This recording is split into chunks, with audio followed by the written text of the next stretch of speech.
E se a cor não fosse só uma coisa que se vê, mas algo que a gente sente? Hoje, a gente vai mergulhar na radical e surpreendente teoria das cores de Johann Wolfgang von Goethe. É uma ideia que, olha, desafiou a ciência, transformou a arte e até hoje nos faz questionar a natureza da nossa própria percepção. E a pergunta central que norteia tudo isso é a seguinte: a cor é um fato objetivo do mundo físico, algo que dá para medir e decompor? Ou será que é uma experiência que acontece inteiramente dentro da nossa mente? Essa questão basicamente coloca duas visões de mundo em rota de colisão. Para entender a jornada dessa ideia, nosso roteiro vai passar por 5 pontos. Primeiro, o confronto de teorias. Depois, os detalhes da visão de Goethe. Aí a gente vê a conexão com a filosofia. Em seguida, o impacto na arte e, por fim, a surpreendente validação pela psicologia moderna. Ok, vamos lá. Tudo começa com um dos maiores embates intelectuais da história.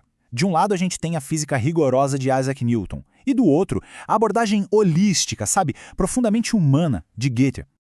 A discordância fundamental é a seguinte: para Newton, a cor estava na luz. Simples assim. A luz branca era a soma de todas as cores e o prisma só fazia o trabalho de revelar. Mas para Goethe, essa visão era incompleta. Ele dizia que a cor não estava contida na luz, mas que ela nascia do encontro dinâmico, da interação constante entre a luz e a sua contraparte, que ele via como igualmente ativa, a escuridão.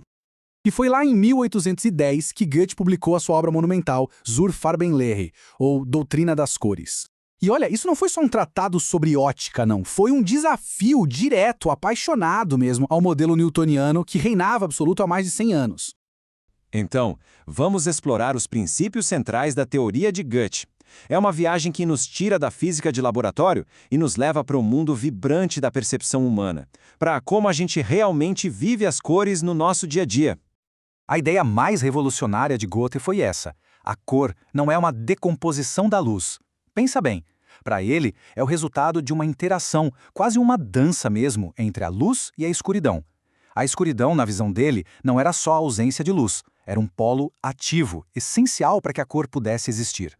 E Goethe usa exemplos brilhantes da natureza para deixar isso bem claro. Pensa só no conceito de meio turvo. O Sol nascendo, por exemplo. A luz amarelada dele atravessa a atmosfera densa, que é esse meio turvo, contra a escuridão do espaço. Agora, o céu azul. A gente está olhando para a mesma escuridão do espaço, só que dessa vez através de uma atmosfera que está iluminada pelo Sol.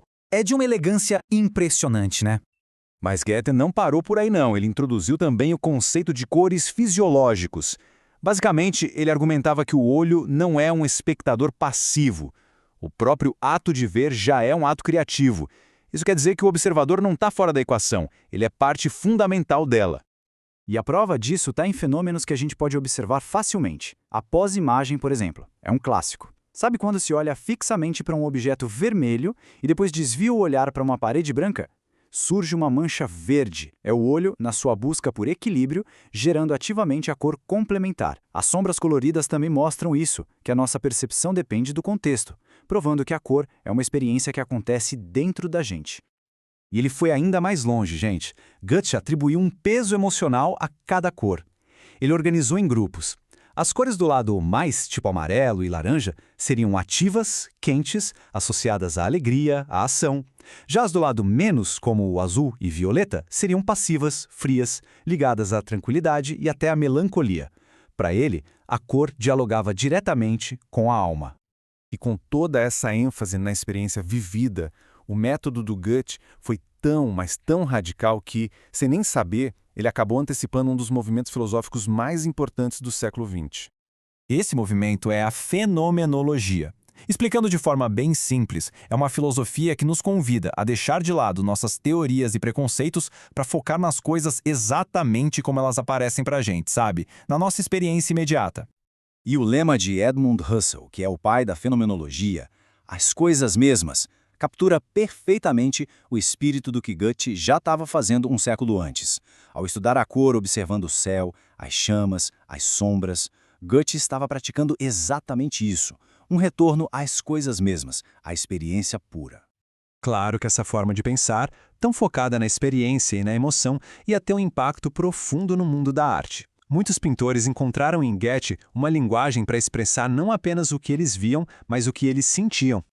O pintor J.M.W. Turner talvez seja o maior exemplo disso. As telas dele são a própria teoria de Goethe em ação. Elas não são sobre objetos, são sobre a luta dramática entre luz e escuridão, sobre a atmosfera, sobre a emoção crua do momento. A cor ali é usada para evocar a sensação de velocidade, de tempestade, de espanto. Décadas depois, Wassily Kandinsky, um dos pioneiros da arte abstrata, levou isso a um outro nível. No livro dele, Do Espiritual na Arte, ele usa a estrutura psicológica de Goethe como se fosse um manual. Para Kandinsky, o amarelo era agressivo, terreno, já o azul era pacífico, espiritual.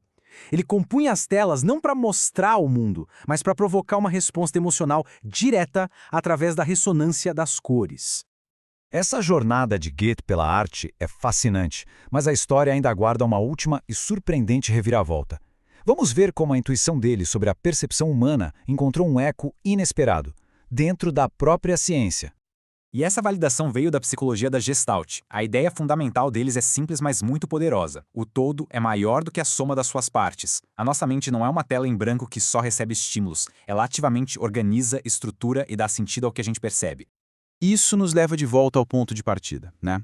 A Gestalt demonstrou cientificamente que a percepção é um ato criativo, unificador. Foi uma validação impressionante da crítica que Goethe fazia ao reducionismo de Newton.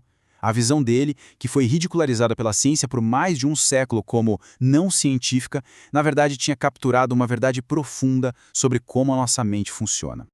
Então, essa foi a incrível jornada. Uma teoria sobre a experiência da cor, que nasceu da observação atenta da natureza, acabou fluindo para a filosofia, inspirou uma revolução na arte e finalmente encontrou um eco nos princípios da psicologia científica. Que caminho, hein? Então, o ponto crucial é este. A cor não é só física, como Newton propôs, e também não é só subjetiva, como alguns poderiam pensar. Ela é um diálogo, um ponto de encontro entre o mundo físico, lá fora, e o universo complexo da nossa percepção, emoção e psicologia aqui dentro. E isso nos deixa com uma última reflexão. Se a nossa experiência com algo tão fundamental como a cor é, na verdade, essa dança complexa entre o mundo e a mente, o que mais na nossa percepção da realidade vai além daquilo que a ciência sozinha consegue medir e explicar?